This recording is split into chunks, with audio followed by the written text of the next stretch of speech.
Good evening. We are truly privileged tonight. We are eyewitnesses to history.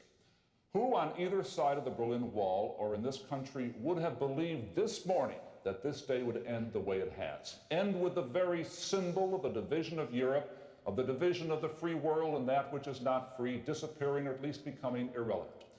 That is the result of the stunning surprise decision today by the leaders of communist East Germany. The announcement that East Germans may now leave their country and cross directly into West Germany, even through the Berlin Wall itself. On the night the Berlin Wall fell, nobody marched into history with a master plan, a brass band, or a clean script. Instead, a tired regime stumbled through paperwork, television carried the stumble into millions of homes, and ordinary people rushed toward checkpoints with a single terrifying question hanging over the city: had the prison finally unlocked itself on live air? East Berlin tonight. Tens of thousands of people crossing into West Berlin, pouring through the Berlin Wall, which opened today. Not waiting for official visas or even daybreak, they are still coming. This is an NBC News special report. Here is Garrett Utley. What happened next felt almost impossible in real time. Border guards waited for orders that drifted through telephones like smoke. Crowds kept swelling with every rumor and broadcast, and the concrete symbol of the Cold War began losing power before it lost a single slab, as if an empire had suddenly discovered that fear could hold a wall together only until the public stopped believing itself. Tonight, Germans on both sides of the Berlin Wall couldn't wait to test their new freedom. These were sights unthinkable only a few hours ago. Young West Germans atop the concrete barrier reaching out to East Germans, helping them up the wall, despite a barrage of police water cannon. Jubilance and graffiti, where once there was only despair. This story moves with the force of a thriller and the weirdness of a bureaucratic accident, since one press conference, one vague answer, and one surge of human momentum turned Berlin into the stage for a public collapse the whole world could watch, while stunned officers, shouting crowds, and flashing cameras all raced toward the same revelation at once. Only despair. For 28 years, the wall has been an immutable part of Berlin life, a given, something that was just there. Tonight, it symbolizes something else, the failure of an East German government to resist the wave of change rolling over Soviet bloc nations, and the sound of new freedom, the chipping away of the wall itself, and the system that built it. Berlin had lived for years beneath concrete, wire, floodlights, and fear. Then came an evening when a tired regime began choking on its own language. In a drab press room, under flat television glare, a party official shuffled papers, cleared his throat, and delivered a sentence that drifted across the city like a match over dry. Across Berlin, people heard fragments before facts. A rumor moved faster than orders, faster than telephones, faster than men trained to guard a border that suddenly seemed built from paper. Families hurried toward checkpoints. Guards waited for instructions that never arrived. Each passing minute pulled more bodies from side streets, train platforms, kitchens, bars, and apartment blocks. This was no polished finale arranged by history with a brass band waiting nearby. It was confusion, hesitation, panic, disbelief, and then release. By night's end, ordinary Berliners stood atop the very structure meant to pen them in, cheering above stunned guards while cameras captured a superpower's discipline dissolving in public for all the world to see. Germany emerged from war as wreckage divided by victors who agreed on little beyond the need for control. American, British, French, and Soviet forces carved occupation zones across a broken land, while Berlin, deep inside Soviet ground, received its own four-way partition. That strange arrangement turned one city into a daily test of power, pride, nerves, and ideology. From that split came two rival German states, each claiming legitimacy, each serving a different vision of Europe. West Berlin grew into a capitalist outpost wrapped in Allied guarantees.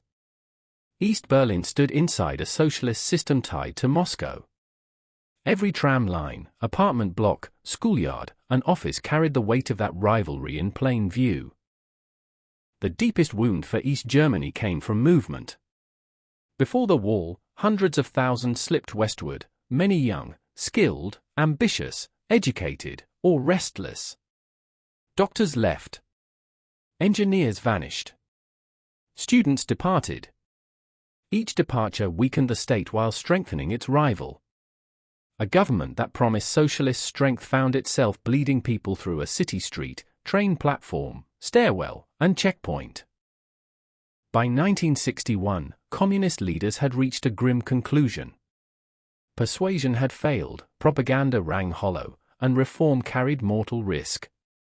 During one August night, barbed wire appeared across streets that had linked neighbors, lovers, workers, and relatives for years.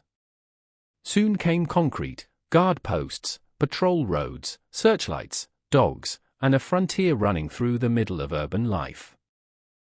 What rose in Berlin did more than seal a border. It revealed weakness with brutal honesty. Confident civilizations build doors, trade routes, railways, and public squares. Frightened systems build barriers and call them peace. From that moment forward, Berlin ceased being only a city. It became the Cold War made visible, tangible, and impossible to ignore. Most people picture the Berlin Wall as a single slab of concrete cutting through a city like a knife through paper.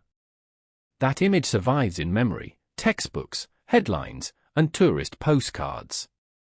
Yet the real border was far stranger, larger, colder, and more methodical, built as a layered machine of separation rather than one lonely barrier. Behind the familiar photographs stood a border apparatus designed with bureaucratic obsession. Outer walls, inner fences, signal barriers, patrol tracks, floodlights, dog runs, bunkers, trenches, and watchtowers formed a controlled landscape often called the death strip. Escape required more than courage. It demanded luck, timing, silence, and a willingness to wager everything against rifles, alarms, and trained routine. Movement across that border survived only through narrow gates governed by documents, inspections, suspicion, and delay. Checkpoint Charlie became famous in Western eyes, yet countless Berliners knew crossing as ritual humiliation, a performance staged by the state to remind every traveler that permission flowed downward from authority. Papers mattered. Tone counted. Timing could decide everything. Still, human beings kept testing the barrier with tunnels, forged papers, hidden compartments, stolen uniforms, homemade aircraft, and desperate sprints through darkness. Some reached freedom through nerve and invention.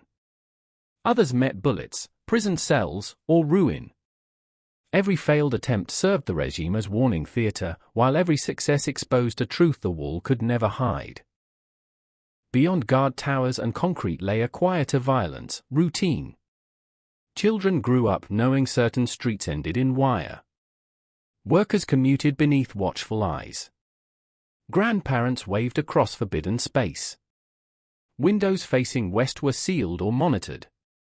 The border entered kitchens, romances, schools, and Sunday habits, turning geography into discipline and making separation feel ordinary, permanent, and intimate. The wall served a deeper purpose than border security. East Germany relied upon that barrier to preserve labor, talent, compliance, and prestige. Remove it, and the Republic risked hemorrhage on a scale its planners dreaded. Concrete therefore became policy in physical form, a giant admission that socialist confidence required rifles, paperwork, towers, and sealed exits to survive. That is why even small reforms carry danger. Loosen travel rules, soften inspections, reduce patrols, or widen exceptions, and the wall might cease acting as a valve and start behaving like a broken dam. East German leaders feared any gesture of mercy could invite a larger rush, one that would expose their weakness, hollow their workforce, and humiliate the state before Europe. Yet the wall worked on the mind as surely as on the street. It taught citizens to measure every conversation, every friendship, every errand against risk, surveillance, and consequence. Even those who never tried to flee lived beneath its message. The state could interrupt love, work, memory, and motion whenever it chose. That kind of power leaves concrete scars on a city, yet its deepest wounds settle inside habits, fears, and silences. For all its concrete mass, the wall advertised insecurity more than strength. Confident states attract loyalty through prosperity, legitimacy, and faith in tomorrow. Fragile ones chain citizens to place and call captivity stability.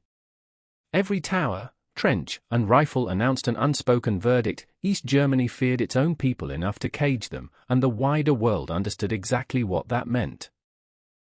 As decades passed, official justifications grew thinner under the glare of television, Western prosperity, dissident testimony, and plain common sense, since a state that claimed workers' paradise still needed concrete, dogs, searchlights, and guns to keep workers from leaving. Every year the barrier stood, its moral logic weakened, while its symbolic burden grew heavier before Europe and the world. Even during quieter years, pressure gathered beneath the surface like water against old stone. Churches hosted whispers, kitchens carried private anger, Western broadcasts slipped through living rooms, and younger East Germans measured official promises against a world they could partly see and never fully forget. By 1989, the border still stood in concrete, yet its claim to permanence had begun to rot from within. Then came history's cruel little joke: structures built to freeze time often collapse all at once. The Berlin Wall seemed fixed, disciplined, eternal, yet pressure had been gathering in offices, streets, churches, embassies, train stations, and private hearts across the Eastern Bloc. When the crisis finally broke, concrete remained standing for hours while authority vanished first. By the late 1980s, change began drifting eastward from Moscow, where Mikhail Gorbachev spoke of reform, openness, and a socialism less dependent on fear. Those ideas did more than decorate speeches. They altered expectations across Eastern Europe, weakened old certainties inside communist parties, and gave restless citizens a dangerous new thought: history might move again. Across the bloc, reform pressure gathered in capitals that had long seemed frozen beneath party ritual and Soviet habit. Poland pressed toward negotiation. Hungary experimented with change. Even where rulers clung to old formulas, citizens sensed weakness in the air. Once one communist state began bending, every other regime faced a harsher question: how long could its own shell hold? East Germany answered this new climate with stubborn denial. Erich Honecker and his circle treated reform as contagion rather than cure, insisting discipline, surveillance, and party certainty could outlast the tremors shaking neighboring states. While others tested compromise, East Berlin clung to routine, slogans, and force, hoping old methods could still hold a society already straining against them. Hungary then opened a seam in the system. During 1989, its leaders began loosening border controls along the frontier with Austria, and that shift carried consequences far beyond Budapest. A fence altered in one country could shake an empire. For East Germans desperate to leave, Hungary suddenly looked less like a fellow satellite and more like a possible exit. At first glance, the Hungarian opening looked minor, almost administrative, one more border adjustment in a tired alliance full of decrees and ceremonies. In reality, it pierced the myth that communist frontiers formed an unbreakable cage. East Germans watched closely, read the signs, and understood something electric: the map of captivity had acquired a weakness, and weakness invites movement. Soon the trickle became movement. East German families traveled on summer visas into Hungary, Czechoslovakia, and neighboring states, then pressed west whenever an opening appeared. What had once been a sealed domestic problem now spilled across rail lines, campsites, embassies, and highways, turning private escape plans into a regional crisis that party officials could neither disguise nor easily control. Before long, the leak turned into a flood. Camps filled, rumors multiplied, and East German authorities watched helplessly as departures acquired momentum of their own. Every successful escape encouraged another family to try. Every delay deepened panic. What had looked like manageable pressure now resembled a rolling evacuation, one that made the regime appear brittle, confused, and embarrassingly exposed. Prague soon became one of the crisis points.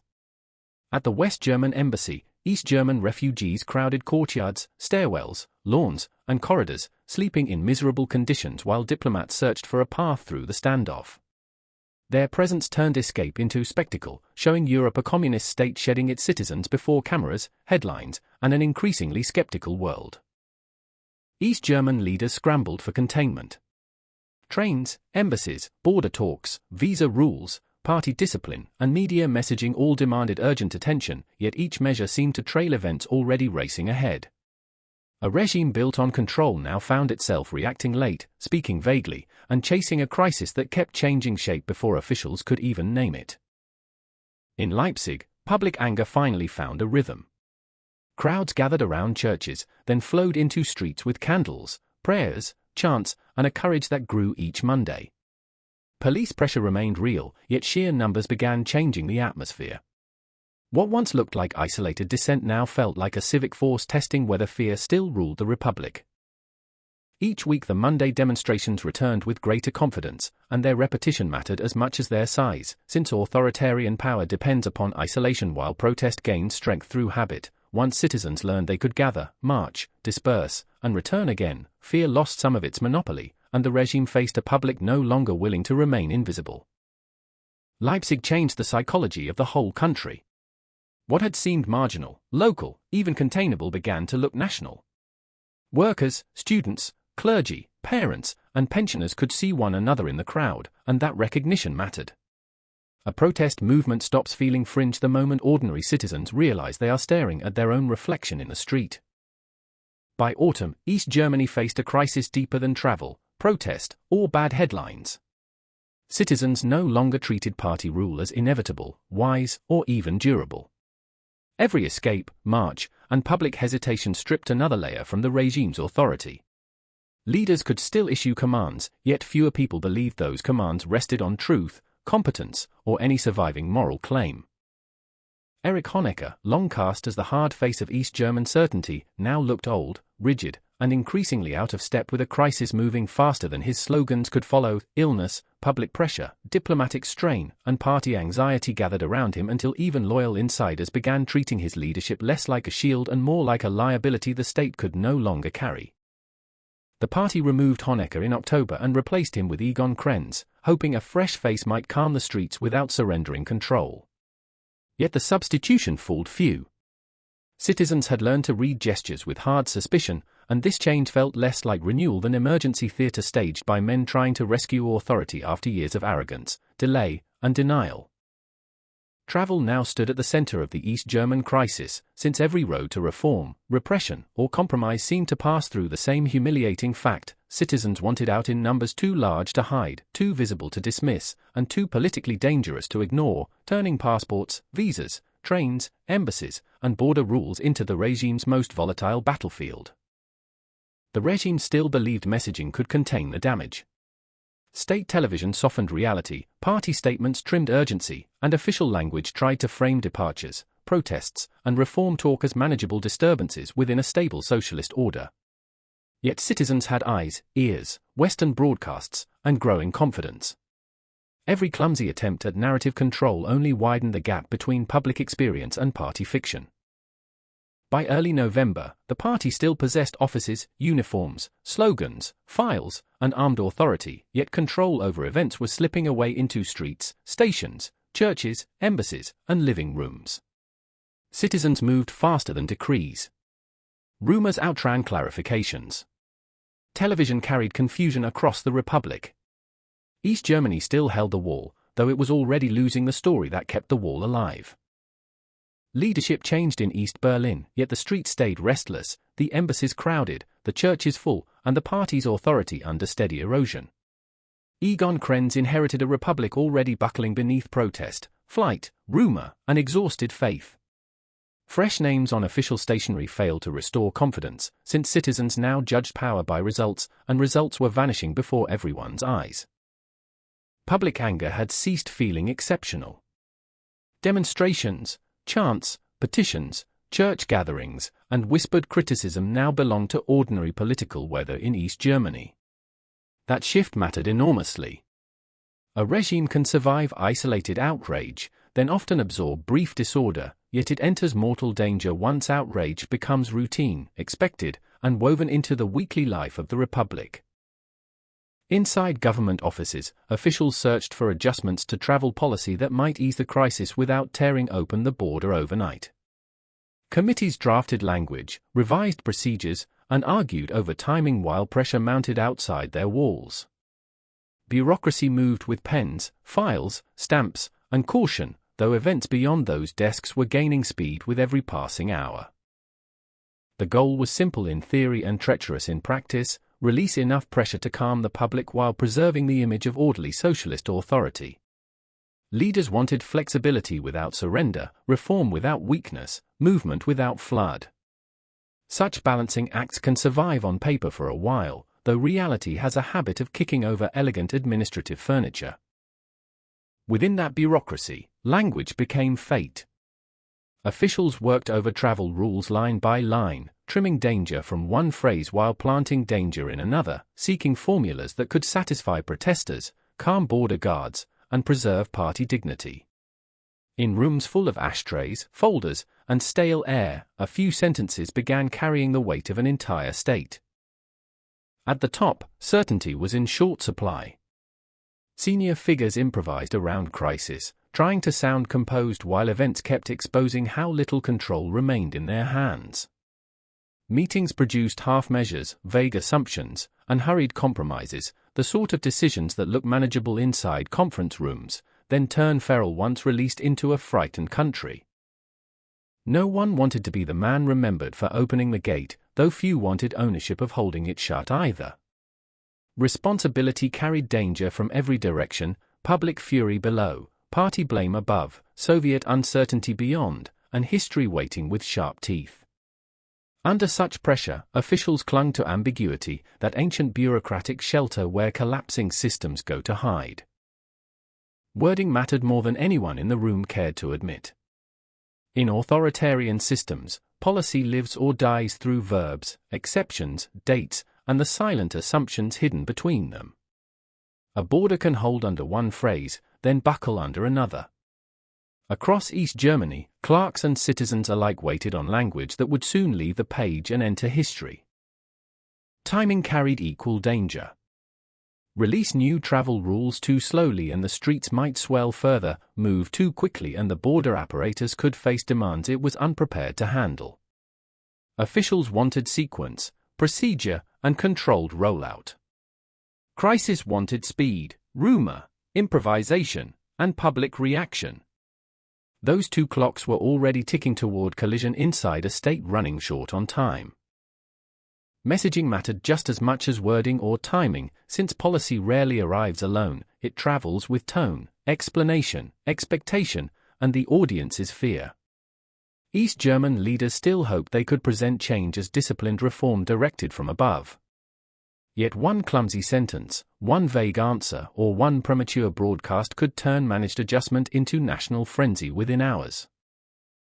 By early November, East German authorities were preparing to loosen travel restrictions in hopes of draining anger from streets, embassies, and station platforms, yet every draft carried risk, since a rule designed to ease pressure could just as easily invite a rush that border guards, party officials, and weary ministries lacked the confidence or machinery to contain.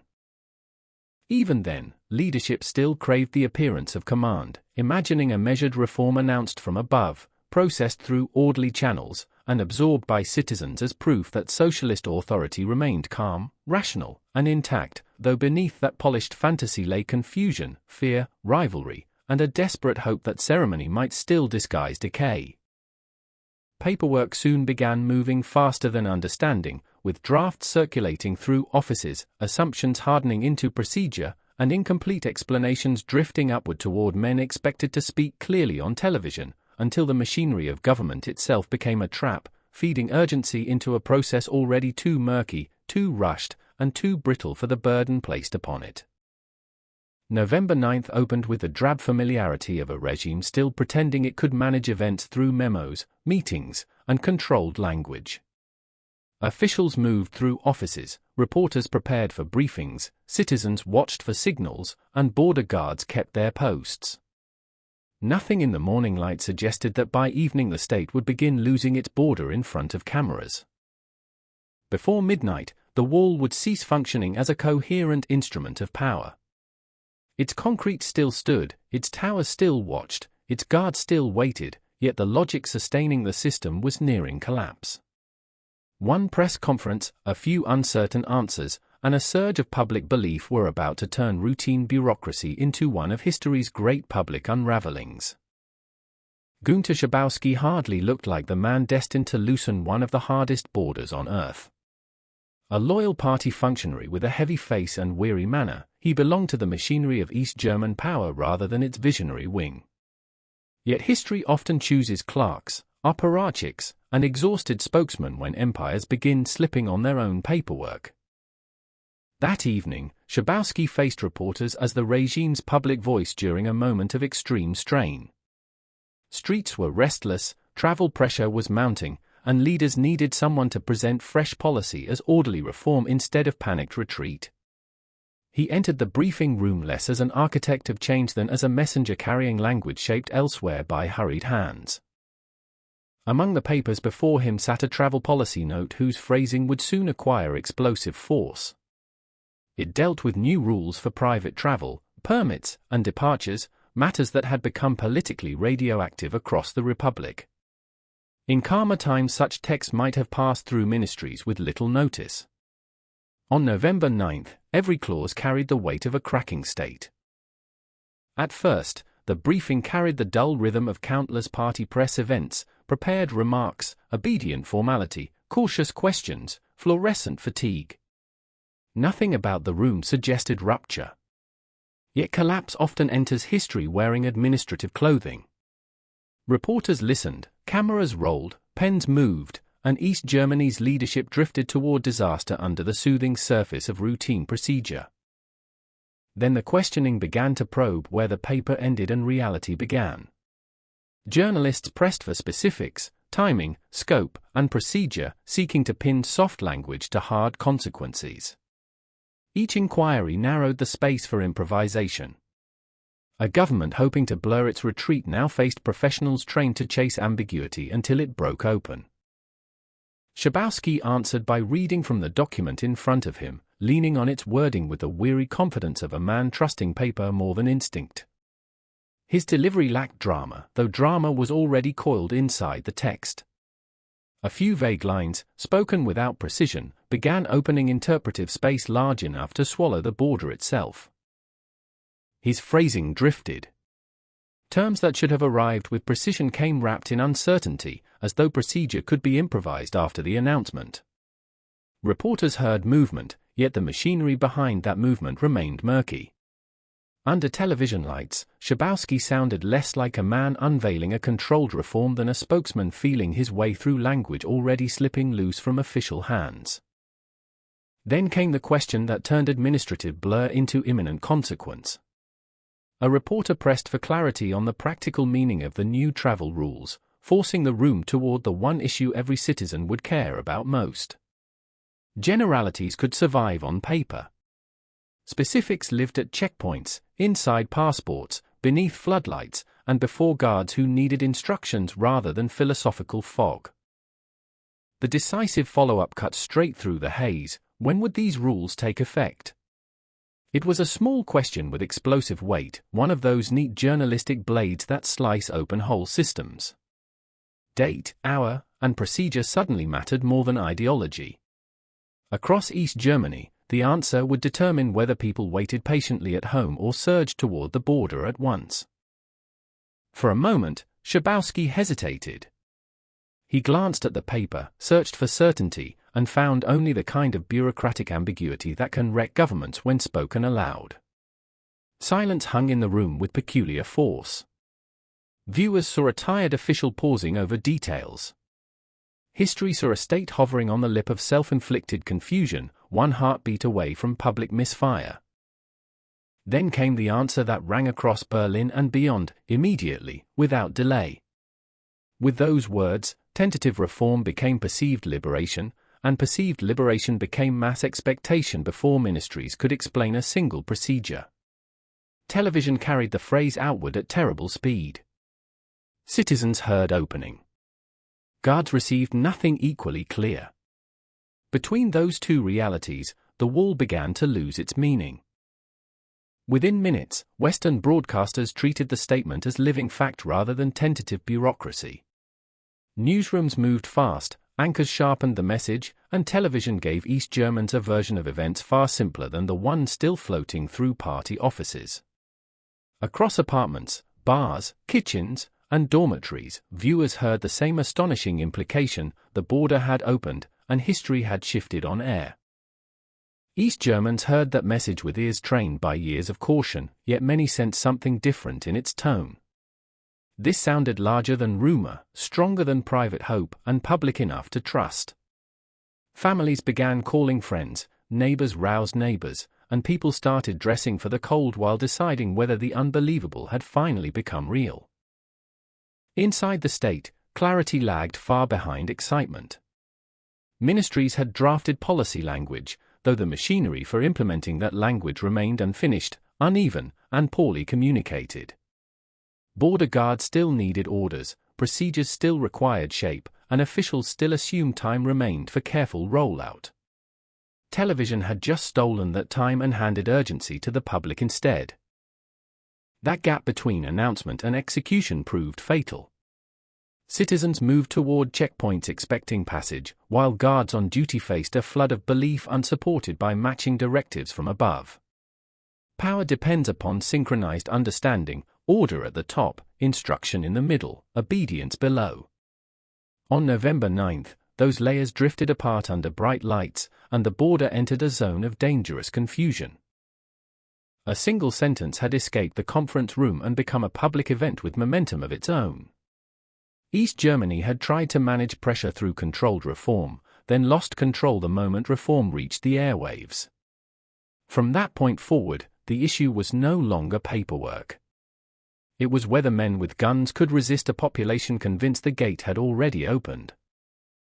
In real time, the bureaucracy lost possession of its own story. As reporters broadcast urgency, Western media amplified certainty, citizens turned toward checkpoints, and officials still trapped inside procedural fog watched a controlled reform mutate into a national expectation that no ministry, spokesman, or party committee could reel back into orderly language. From that instant forward, the wall faced pressure it had never been designed to withstand: masses driven by belief, cameras hungry for proof, guards awaiting guidance, and a regime discovering under live television glare that concrete can still stand upright while authority drains away through hesitation, delay, and one catastrophic sentence. As evening deepened, people began moving toward Berlin's crossing points in growing waves, drawn by television reports, whispered phone calls, street rumor, and the ancient human instinct to test a barrier the moment power appears to blink, turning sidewalks, stations, and nearby roads into channels feeding a citywide march toward the border.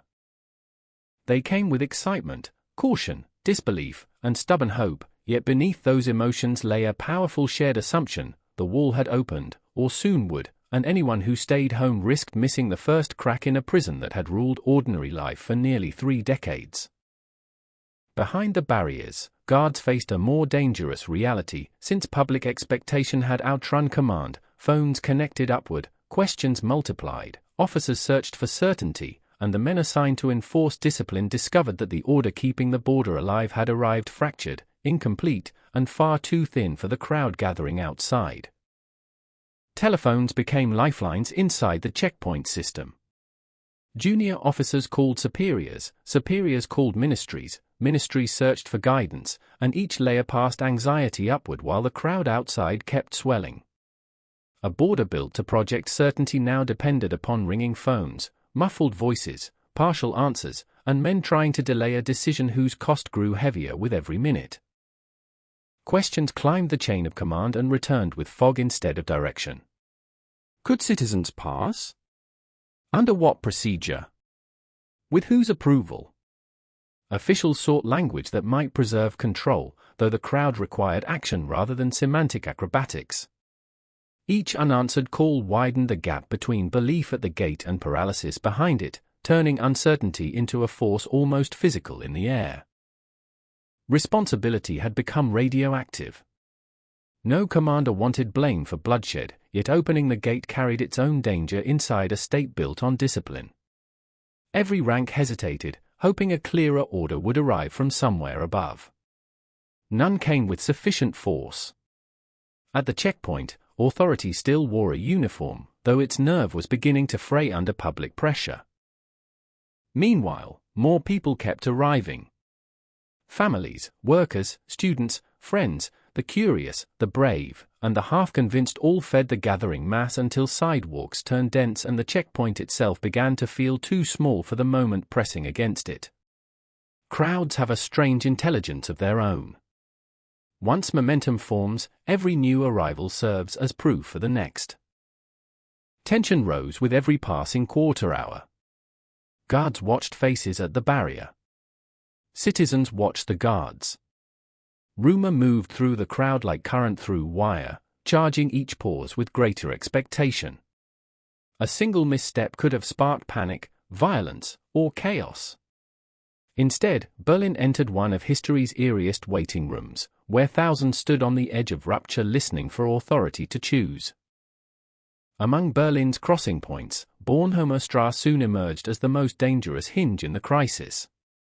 Pressure gathered there with unusual force, fed by swelling numbers, failing clarity, and a local command structure forced to confront public expectation before higher authorities had decided what reality even was. Through that checkpoint, the fate of the wall began narrowing toward one unbearable test.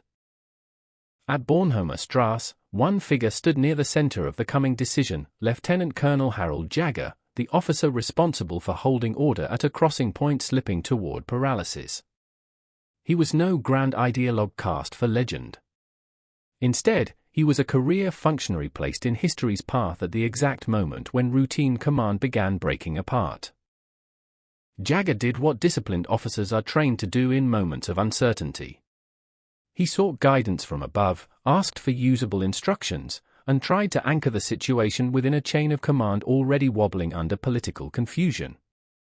Each call carried the same urgent need: tell us what this announcement means, tell us what these people are allowed to do, tell us how to hold the line. Answers failed to arrive with the clarity the moment demanded.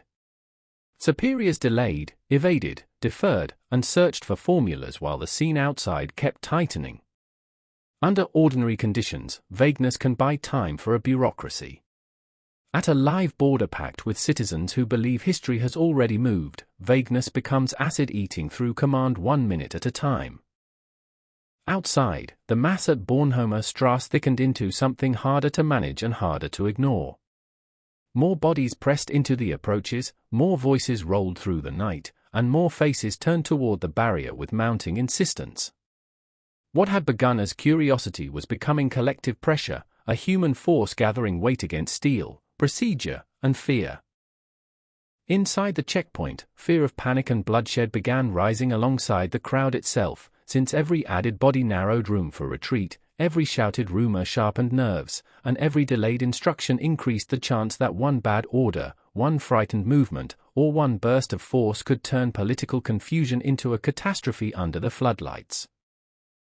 Even then, the East German states still wanted discipline above all else, clinging to the old conviction that a border survives through posture, chain of command, and visible firmness, though discipline without clarity soon becomes theater, and theater loses its grip once a crowd senses that uniforms are waiting for direction from somewhere else. Men on the ground needed something simpler than ideology and calmer than rhetoric, the real answer they could apply to real people pressing against a rail gate, yet headquarters kept sending delay, fragments, and bureaucratic haze, leaving officers to shoulder a moment far larger than their training, their paperwork, or their shrinking confidence could safely contain. Minutes stretched into a punishing kind of suspense, the sort that drains command faster than action, while telephones rang, superiors hesitated, citizens waited, and every pause deepened the shared feeling that time itself had joined the crowd, pressing forward with the same relentless weight as boots on pavement and voices against the barrier. By late evening, pressure at Bornholmer Strasse had grown unbearable, with the barrier facing a mass too large for bluff, too energized for dispersal, and too convinced by television to accept bureaucratic fog as an answer, while behind the gate a nervous state discovered that fear travels upward just as quickly as hope surges forward. In a last effort to relieve pressure without surrendering the crossing, officials tried half measures. A few travelers were pushed through under special handling, hoping the crowd might thin, patience might return, and control might survive the night. The tactic failed almost at once. Selective release only proved movement was possible, feeding expectation outside while draining authority inside. At last, Harold Jagger made the decision that history had been forcing toward him for hours. With guidance still vague and danger mounting by the minute, he ordered the gate opened. It was less a ceremonial command than a surrender to reality. The checkpoint could either yield to human pressure or gamble on panic beneath cameras, floodlights, and exhausted nerves. Once the barrier gave way, people surged through with a force that no speechwriter, minister, or border planner could have contained. Faces broke into disbelief, tears, laughter, shouts, and stunned silence all at once. Berliners crossed into the western sector carrying coats, bags, children, and years of pent-up longing, while guards watched the system dissolve in front of them. In that burst, the wall lost more than a gate. It lost its governing logic. A border survives through fear, predictability, and faith in enforcement. Bornholmer Strasse had just shattered each element before a mass audience. Concrete still stood nearby, towers still cast their shadows, yet the great machine of separation had suffered a public wound from which recovery had become impossible. News of the opening traveled fast across Berlin, and other checkpoints soon felt the same pressure bearing down upon their barriers. What happened at one crossing could no longer remain local.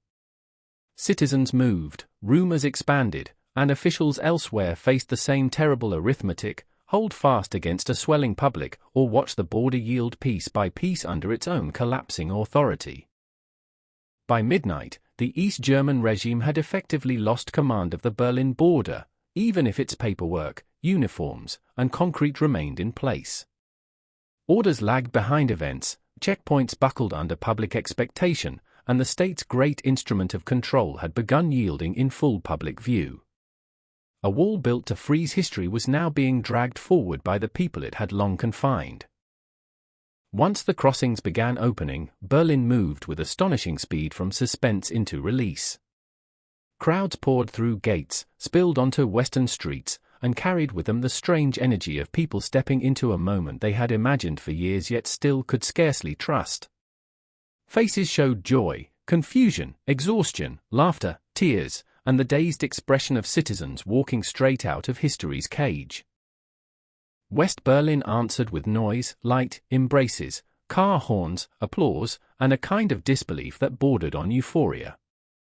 Residents rushed toward crossing points to witness the human tide for themselves, greeting arrivals with flowers, champagne, open arms, and shouts that rolled through the cold night air.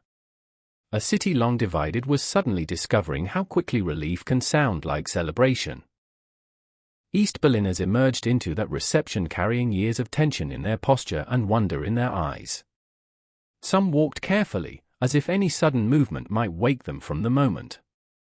Others laughed, cried, embraced strangers, or simply stood still and stared at storefronts, neon, traffic, and crowds that had once belonged to another world glimpsed from a distance.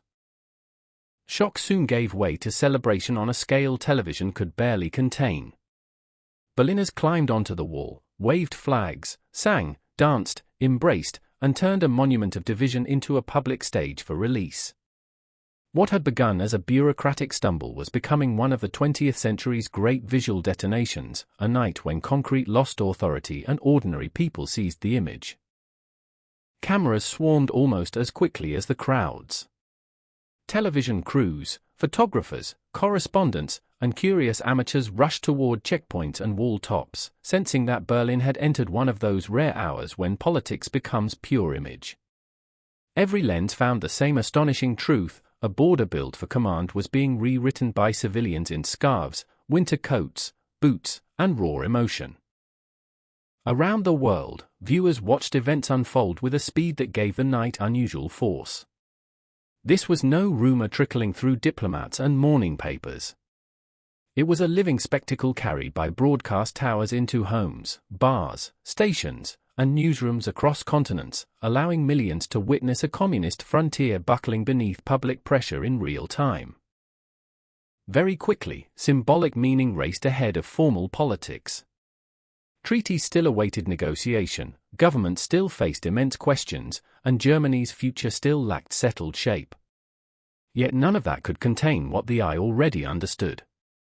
People dancing on the wall had become stronger than any memo, stronger than any spokesman, stronger than any fading claim that division still possessed legitimacy.